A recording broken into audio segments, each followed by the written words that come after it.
Hi guys, so I'm making a video today on a topic that's actually pretty important to me. It's on fair use.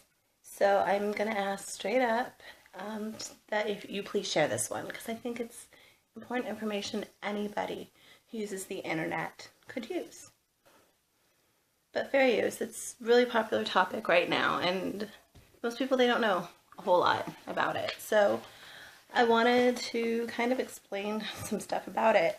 The sources that I use for this is Stanford University, which there will be a link in the description, and Google Scholar, which those links get a little bit wonkier, but I will give you the information you need so that you can search yourself if you want to look this stuff up.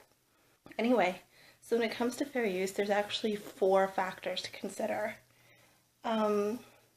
Those 4 factors are the purpose and character of use, the nature of the copyrighted work, the amount and substantiality of the portion taken, and the effect of use upon the potential market. So we're going to start with purpose and character. This is, about how transformative a work is. Like, did you copy it word for word, or did you do something that added value to it? Parody can be weighed under this, but I'm just gonna say up front, not all parody is protected. People think that's an umbrella that'll catch everything and make it automatically fair use. No. There is a case, Dr. Seuss versus Penguin. There was a book written called The Cat Not in the Hat. It was a style parody of Dr. Seuss books, but it was about the O.J. Simpson murders. It was determined to not be fair use because it was a style parody and not a commentary on the original. The second point, nature of a copyrighted work. Because presenting facts benefits the public, it is more likely to be considered fair use if you take from nonfiction versus if you took something from fiction. Also, if something has already been published, that works in your favor versus something unpublished, because a copyright owner always has first rights of how their work is presented. Amount and substantiality, this is the part that causes the most confusion, I've noticed, when people say things are fair use. They all think there's this magical percentage, like, oh, if you take less than 30, or if you take less than 10, but guess what? That's just a small portion of it. Yes, if you use 10%, that would be better than 50%, unless you need to take 50% to get at the heart of the matter in order to make your commentary or your parody or whatever. And that 10% would not be considered fair use if you took the most substantial parts. Again, this area protects parodies. The whole getting to the heart thing came from Campbell versus A Cuff Rose, which is like the most famous of parody cases. However, there is a case, Roy Export versus CBS. CBS used less than 10% of Charlie Chaplin films for a retrospective. However, they lost their fair use case because there was works in the public domain they could have used, and of the parts they did use, again, less than 10%, they used the most important parts. Effective use on the potential market. I feel like this is the most straightforward. Does it affect the copyright owner's ability to make money? If you go to the Stanford link, they actually cite some cases. I'm not going to get too much into it because I don't want this video to be super long. And I kind of want to do a little mock trial right now of reaction channels. Are they fair use? Okay, so no, I'm not a lawyer. I am a nerd with internet access and Google Scholar search skills. But, from my understanding of information I've collected and read, this is what I decided about reaction channels. With the information I provided, you might decide different, and I would love for you to tell me. And if there are any actual lawyers out there, call me out on my BS. Okay, but let's get through this. First, for reaction channels, purpose and character. I believe that channels like the Fine Brothers would be completely fine. Their reactions do add value to the original by providing very direct commentary. However, reactionist channels such as Jinx, they just stare at a screen for 5 minutes.